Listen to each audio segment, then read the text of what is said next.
他是所有被怀疑为穿越者当中最出名的一位，推行新政，禁止奴隶买卖，设立国企，把土地收为国有，还建立了廉租房，实行物价统一管控。为了统一尺度，他发明了游标卡尺，闲来没事还亲自操刀给自己的老婆设计了超短裙，将现代科技用到飞起。最重要的是，他做了所有穿越小说中穿越者最愿意做的事情，那就是当皇帝硬生生地将强大的汉朝分为了西汉和东汉，建了只有他一个皇帝的新朝。所以新朝的历史也可以说就是王莽一个人的回忆录。那么王莽究竟是穿越者还是天才生错了时代？本期视频就让我们通过时间的顺序，一口气看懂清新朝皇帝王莽的一生，从公元前45年出生至公元23年亡国被杀。王莽终年68岁，他开创了中国历史上通过禅让称帝成功的先河，但他所建立的新朝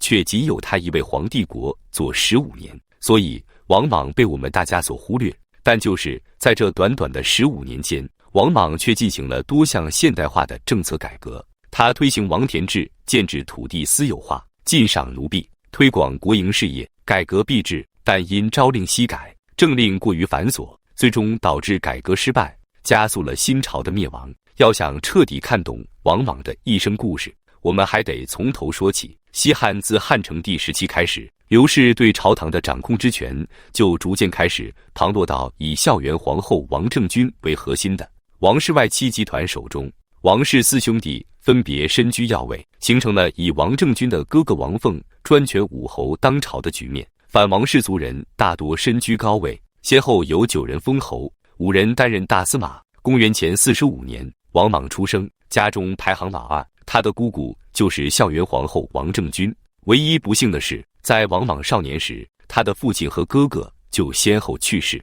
因为王莽的父亲去世时还没来得及封侯，所以少年时期的王莽并没有过着纸醉金迷的生活，反而谦恭好学，生活简朴，担负起了照顾母亲、侍奉寡嫂的重担，还十分孝顺各位叔伯，成为了诸多堂兄弟之中的一股清流。公元前24年，身居大司马之位的王凤病重，22岁的王莽将这位伯父当作自己的父亲一般，照顾得无微不至。2年后，王凤在临终前将王莽推荐为黄门侍郎，还嘱咐王政君要照顾好王莽。至此，王莽开始步入仕途，一路扶摇直上，没过多久就升为了舍生校尉，相当于现在军一级的首长。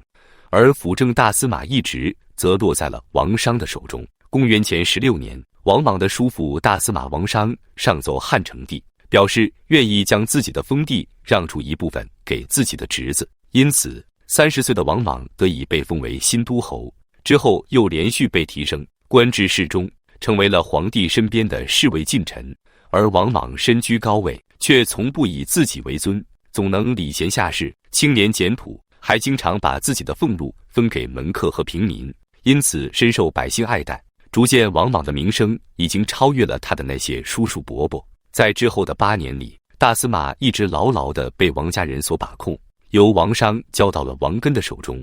而王莽在朝中最大的对手就是自己的表兄王太后的外甥淳于长，因为淳于长早于自己发迹，而且善于阿谀奉承，又在汉成帝立赵飞燕为皇后的事件中出过力，所以深受汉成帝的信任。很快便官拜9卿之一，掌管着皇宫的禁卫。为了能够扳倒自己仕途上的死敌，王莽秘密地搜集了淳于长与被废皇后许氏私通的罪证，一举将其送入狱中。最后，淳于长被王太后处死。公元前8年，王根病重，38岁的王莽被举荐接替了大司马一职。王莽执政后，严格要求自己招聘贤良，将所有赏赐的钱财都用来招待各路能士，而自己的生活却很朴素。有一次，百官前来探望王莽的母亲，还把穿着简陋的老夫人认作为了王莽家中的奴仆。1年后，汉成帝去世，汉哀帝继位。汉哀帝的祖母傅太后和丁皇后的家族开始逐渐得势，王莽不得已卸任了大司马一职，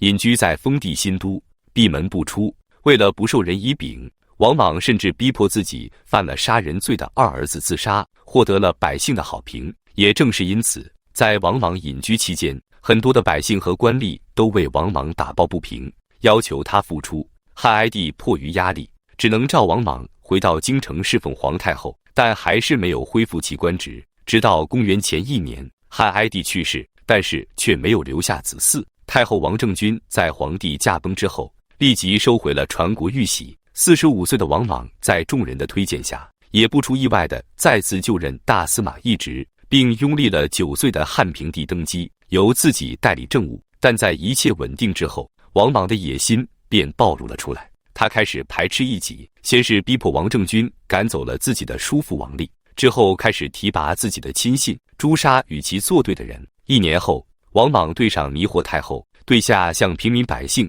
掩盖自己的野心，并没有明目张胆地独揽大权，而是与自己的3大亲信共同担任4辅之位，位居3公之上。至此，4辅大权独揽，除了封爵之外，所有的事情都由王莽处理。公元2年，全国大旱，多地爆发蝗灾，王莽亲自带头献出土地住宅救济灾民，对灾区实施减收租税等优惠政策，不仅将当地皇家的护持院改为安民县，用以安置灾民，还在长安城中为灾民建立了1000套住宅，模式跟如今的廉租房十分相似。王莽在百姓心目中的声望也达到了顶峰。1年之后，王莽将自己的长女王晏立为皇后。公元4年，49岁的王莽被汉平帝加封为载衡，位列与诸侯王公之上。在王莽的请奏之下，汉朝开始兴建市场和国家储备库，并专门为学者建立了1万套住宅，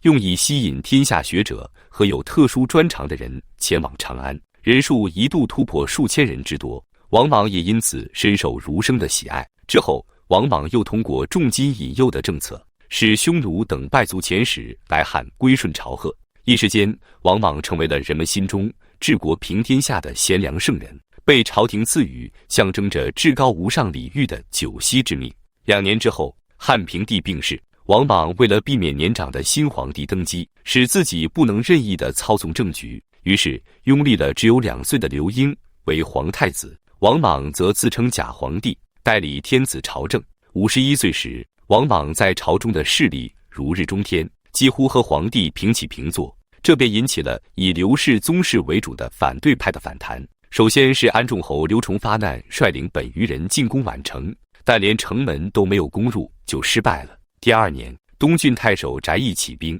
拥立延乡侯刘系为皇帝。长安以西的23个县造反感到了危急的王莽，一边抱着孺子婴终日在宗庙祷告，说自己摄位只是临时的，将来一定会将皇位归还。孺子婴一边不断调动大军镇压叛乱，消灭了齐军的部队。在平息了叛乱之后，王莽便产生了称帝的心思。公元9年，王莽逼迫王政君交出传国玉玺，接受孺子婴禅让后称帝，改国号为新。时年54岁，王莽在朝野的广泛支持下，登上了最高的权位，开了中国历史上通过禅让成为皇帝的先河。用了8年的时间，一步步从安汉公到载衡，再到假皇帝，直至最终成为了真皇帝。在中国历朝，除了贵族革命以及平民革命之外，另开了篡夺皇位的先河。王莽称帝后，采取了一系列惠民措施，史称王莽改制，宣布将天下田改归王田，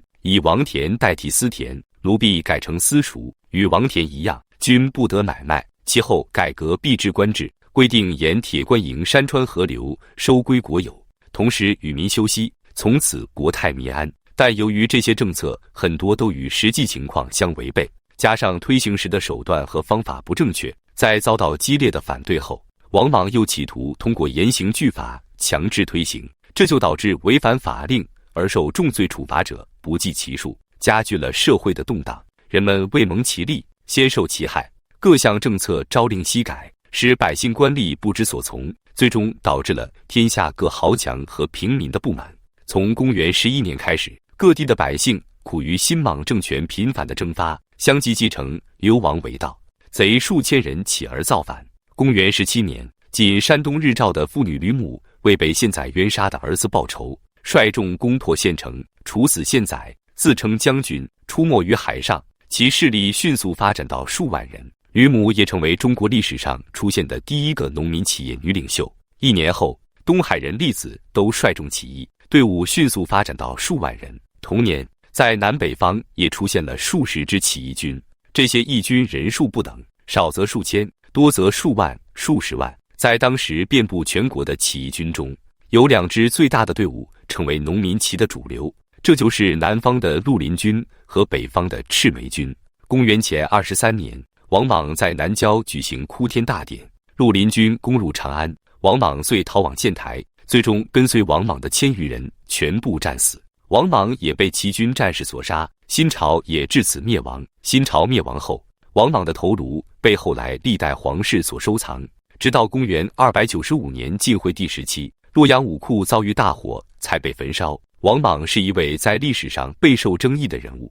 古代史学家以正统的观念认为其是篡位的巨奸，直到近代帝制结束之后，王莽才被很多史学家誉为中国历史上第一位社会改革家，认为他是一个有远见而无私的社会改革者。王莽改制的失败固然有其历史的必然性，但他性情狂躁、不切实际、刚愎自用，这些性格特征使他在改制中既不能根据实际情况调整政策，又不能建立一个高效率、有威信的推行新政的机构，因此注定遭遇失败。